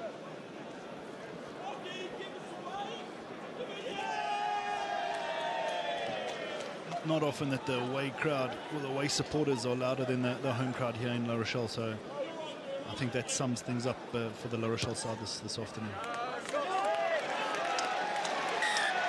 Well, as we tend to take for granted, Joe Simmons slots the conversion. So, sorry, I can't hear you. Sam Simmons. Substitution.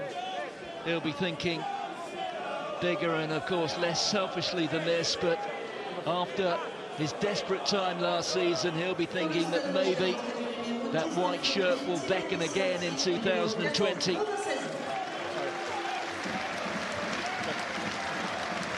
Alteration being made there by La Rochelle. On comes Le Petit Timani, replacing Romain Sazi. There's Prison. 28 points to 5. Off the ball now, away! Extra away! No! There's Retier, pops it up to Kevin Gourdon. They've got just a little more than 15 minutes here at La Rochelle. Ihaya West, a chip over the top. That was a bit of a miscue. Just giving possession away. That was easy for Witten to deal with. That was Hogg with a kick, whose immediate reaction afterwards suggested maybe he's tweaked a muscle a bit, but there's Vincent Rattez. I tell you what, Hogg made a crucial tackle, so maybe he's not so bad. Here's Jeremy Sinzel, who did well to gather that from beneath his feet. And there's the offload, but then it's spilt forward by Timony. Yet another error to add to the count from La Rochelle. I think Hogg made that tackle because he realised that it was his kick that would have led to that try had Rattez broken through there. I don't know if you saw it, Scott, but as soon as he kicked that ball, he immediately went into a sort of a hamstring stretch, as if maybe he got a little bit of cramp. There he is, he's getting some treatment now. Time off, sorry. Sorry, I can't hear. Yeah, looks like it's a bit of cramp. Right idea, just to try get La Rochelle back down there as they're trying to chase the game. Cheers. Well done. Execution was poor, but maybe it was down to the cramp, but he then made a vital tackle to stop Rattez on his counter-attack. There's Nick White with the old Bride's Head revisited look. So both sides making plenty of alterations. Exeter bringing on Jack Maunder, the change at scrum half. Among those coming on for La Rochelle, Kini Muribalu, Ivani Potier coming on.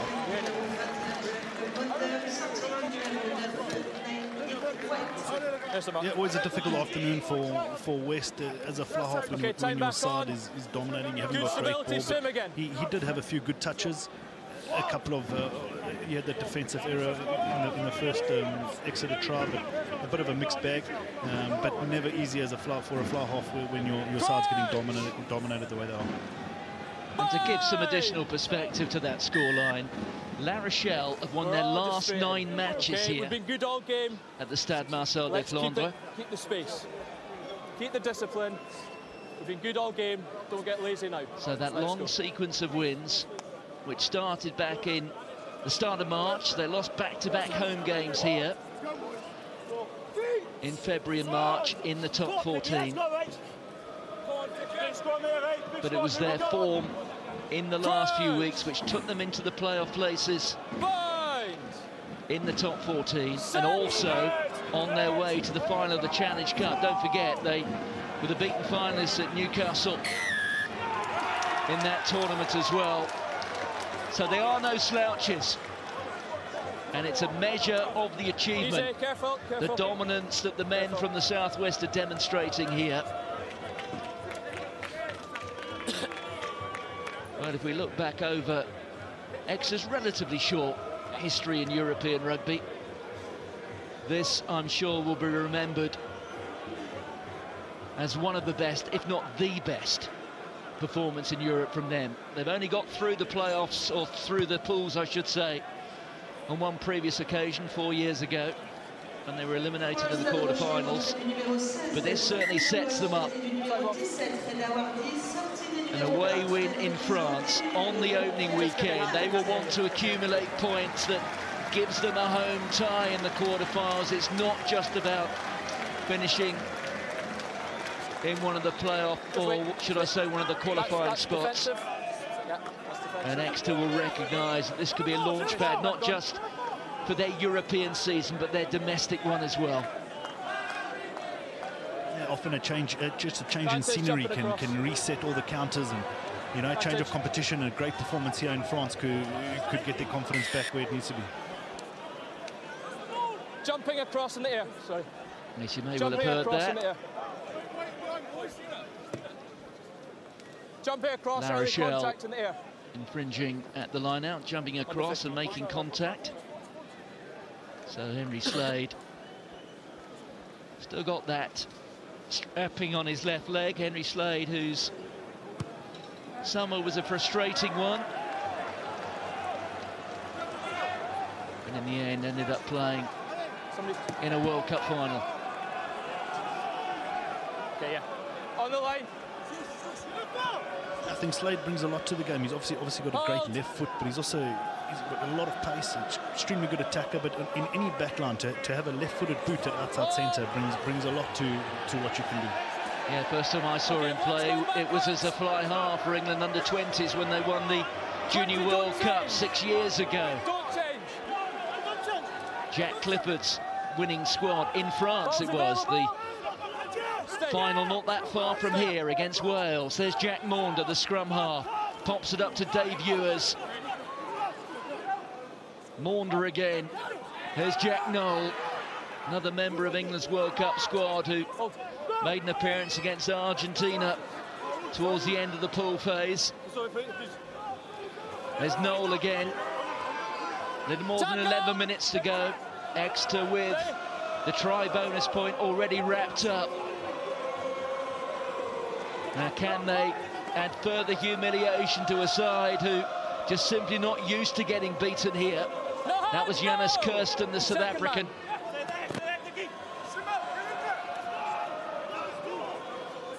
Once again, the patience just going through the phases here, building it up, just like they did in their last try, holding onto the ball. And release now! Out of there, X, thank you.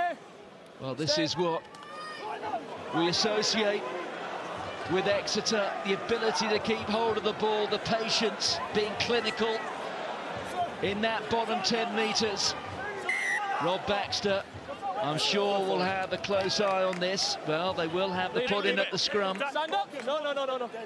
Don't react. Don't react. Thank you. Well, Lavani Bottia can only look on and start to switch his focus to another day. Exeter next week, they've got Glasgow at home, so the two winners from the opening weekend meeting at Sandy Park next weekend. La Rochelle have the trip up to the northwest. They go to Eccles, a suburb of Manchester, where Sale play, the AJ Bell. Here he is, Don Armand. What a Barnet he's got there, isn't it? Sorry, Barnet, you don't understand that. That's rhyming slang. Barnet fair hair. Okay. Good stability, just don't try. I know you're a man of the world, Scott, with your French passport and your hint of a South African accent.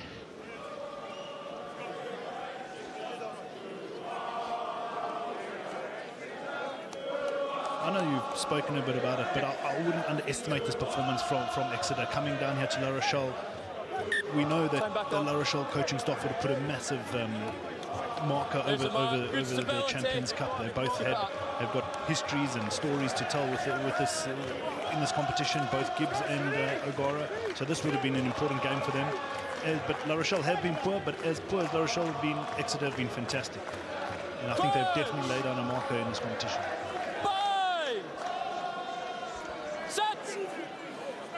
Well, can Exeter complete the job here? Look at the power. And we're going to have to go through it again. You can see Jacques Vermeulen, the South African, operating there at effectively the number 8 slot. Sam Simmons having gone off. Give us a rotate. Just make sure we're staying straight and not shearing off. Luke Cowan-Dickie had quite a World Cup, didn't he? Scoring a try in each of England's pool matches, 3 of them. The 4th one, the match against France, was cancelled, of course, but Luke Cowan-Dickie came off the bench and scored tries in each of the other 3. Yeah, and Eddie Jones has spoken a lot about how the impact that he wants his finishers to bring to the game. And Cowan-Dickie summed it up. He really brought something new to the game. He added value to what had already been done, and that's the way the game is moving. And yeah, he really summed up that whole finishers role. Well, the penalty going against Exeter that time. La Rochelle already off and running. to the surprise of some, including the referee, and perhaps even our TV director as well. Here's Maunda, should I say, Retier, the scrum half.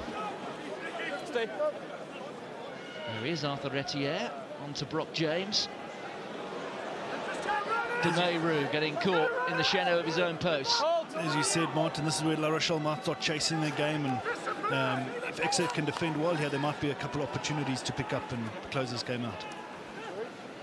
Vincent Rates. Well, Exeter will be patient here. Stay off. They'll want to make every tackle, and they know that La Rochelle are going to push it. Every chance the error could come. Here's Retier. Quick little step. As we see Brock James out there these days with the silver flex. Not on the ball. It illustrates his longevity when you consider when he arrived at Clermont-Auvergne, however many years ago it was. He replaced the existing fly half, as you'd expect. Oh dear, there he is. Knock on from the great man. Do you know the name of the fly half that Brock James replaced? I do. I just had a look at your notes. Can you read them? Yeah, but I was surprised at that. What do my notes say? Stephen Jones. Yeah, correct. Yeah, no, that sums it up. But you know, I played with Brock James, and he's a fantastic professional. He's pro in everything he does. He's often the last player to leave, doing recovery, doing video work, and that just shows why he's still playing at 38 and why I ended at 33, just because maybe I didn't put in those extra yards in recovery and stuff. Yeah, and going back to looking at my notes bit, I know you went to a good school. Were you one of these people who cheated in exams as well, were you? No, I didn't cheat in exams.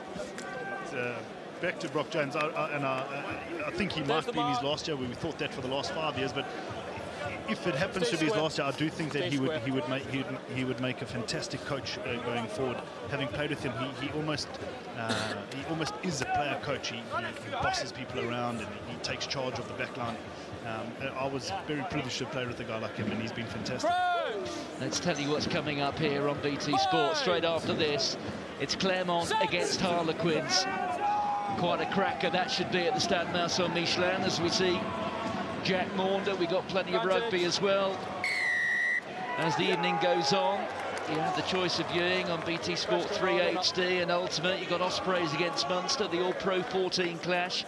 And then to round things off, we take our first look of the weekend at the Challenge Cup. Bordeaux-Bègles flying high in the top 14. They're second at the moment. Always a good team to watch as well. Up against Wasps. That's not too far from here. 90 minutes drive. You and I, Scott, could pop down and watch that one. Yeah. If we fancy, if you haven't seen enough rugby.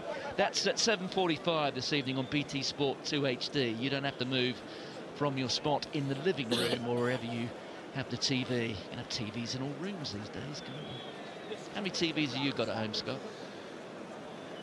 We've only got the one. We're trying to keep our son off watching too many screens, but it's quite difficult to keep him off the iPad. But back to Bordeaux, I think Christophe Urios, what he's brought to that Bordeaux side is he's brought them something different. They've always had a great squad and played a very attractive brand of rugby, but he's come and he's a coach. Wherever he's gone, he's had success. He started off at Oyonnax, brought them up, won the Pro de Deux, went to Cust, was French champion with Cust. And very interesting to see what he's going to do with Bordeaux with the sort of resources that they have. Yet another successful kick there from Maryjo Simmons. As I said earlier, we almost take it for granted these days. Exeter through the 30s. 31 points to 5.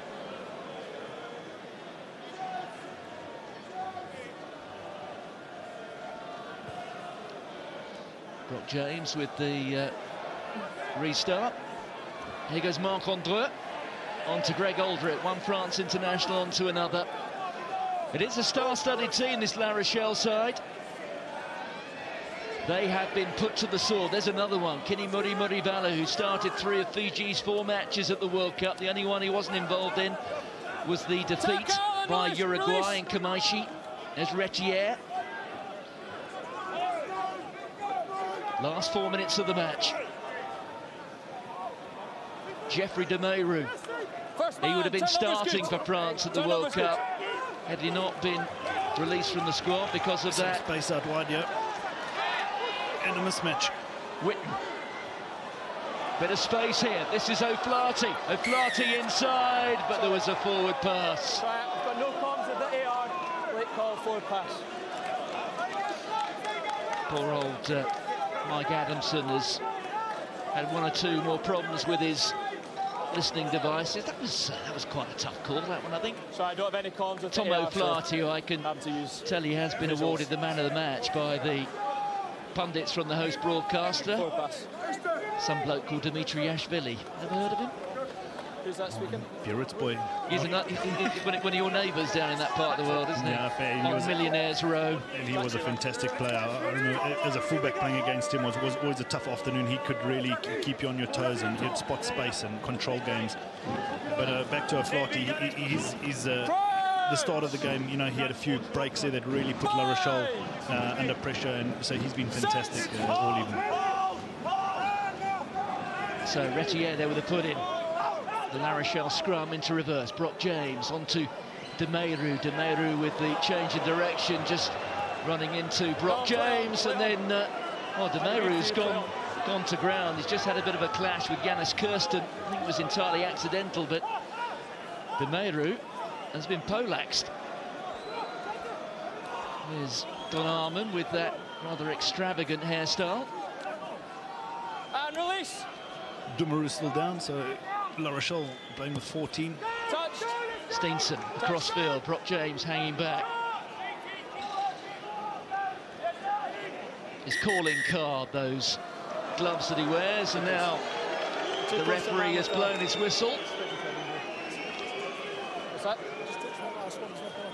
I thought the ball was away before. Yes, let's see what's happened here to De Meyrou. It looked to me just like an accidental collision.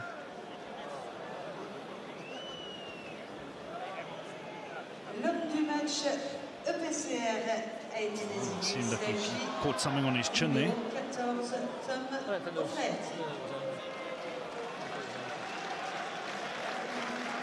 Nothing intentional, I don't think. Yeah, scrum.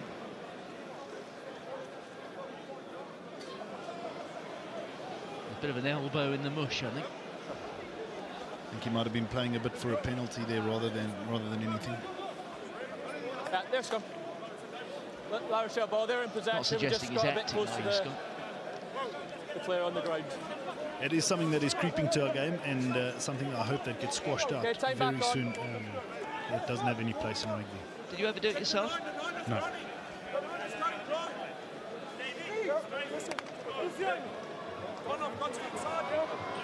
One of the reasons I struggle to watch football is because of that. I just feel like it has no place in rugby, and we've slowly seen it creep into rugby, and I hope the authorities do whatever it takes to squash it out. There's Victor Vito, the carry. Once again, Jack Vermeulen adding another tackle to his count. He really has added something to this Exeter back row. Here's Retier off and running. The offload to the old man Brock James. Here's Kevin Gourdon. Kenny Murray Valu with the pickup. You've only just got to mention then once again the run to well, actually, in defence of La Rochelle there. It was Exeter coming offside, but you just go through the names here, and there are stars in this La Rochelle side. It's this Exeter victory. It's very difficult to overstate just how impressive it's been against a team of real quality. They're form away from home. We've seen that they go missing, but this is perhaps the great fortress in French rugby at the moment. I mean, even Toulouse occasionally are made to look vulnerable at home, but not La Rochelle. It is star-studded, but they have been very poor tonight. Their handling errors, they've just never got going. So as many stars you can have in your side, they've been poor, and they'll be very disappointed with their performance. There's Facundo Bosch wearing 16, just feeding the ball there to Retier. It's the last 30 seconds of the match. Can we get one final act of defiance from the men in yellow? Marc Andreu just playing the role of scrum half. They're all lining up, waiting for it. Advantage. Advantage being played here to La Rochelle, so they know they've got the penalty coming. Retier onto Gourdon. Retier again. Brock James. There's some space out wide if they can get it through the hands. There's de Maryjo inside. Aldrich couldn't quite get there. There's Gourdon again. Referee still playing a penalty advantage to La Rochelle. Retier.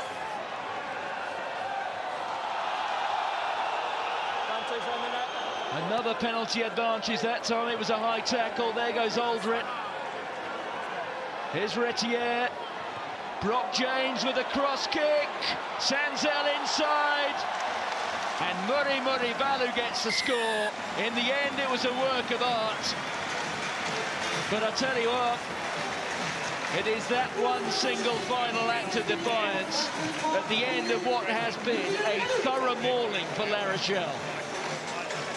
That was a great kick by Brock James, but they did make a hard work of that. They had quite a few penalty advantages there and just kept it with the forwards instead of trying something.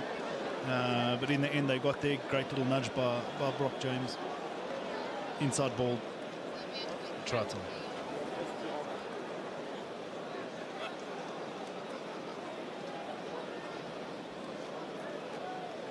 Well, there is Kini Maryjo.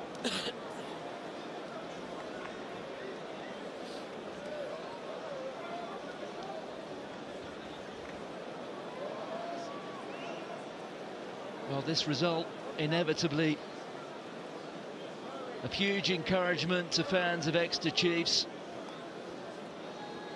Glasgow and Sale, in their own way, will have enjoyed it as well, because there's no doubt that trips to this part of the world after a defeat in the opening match will, in their minds, present maybe just a little bit of an opportunity. And Brock James slots the final points of the match. There is the final whistle. It's the full 5 points for Exeter. They have beaten La Rochelle at the Marcel de Flandre by 31 points to 12. Yeah, that is a serious win, and consider Chiefs were beaten by Bristol Bears in the West Country Derby last week. They've really come back well on that one, and yeah, their England players making a serious difference as well. A good victory. Well, as the lad said in commentary, not many teams go there and win. How about, excuse me, how about Pool 2? Well, Glasgow, well, they were up against it, weren't they? The 13-0 lead at the break, thanks to this try.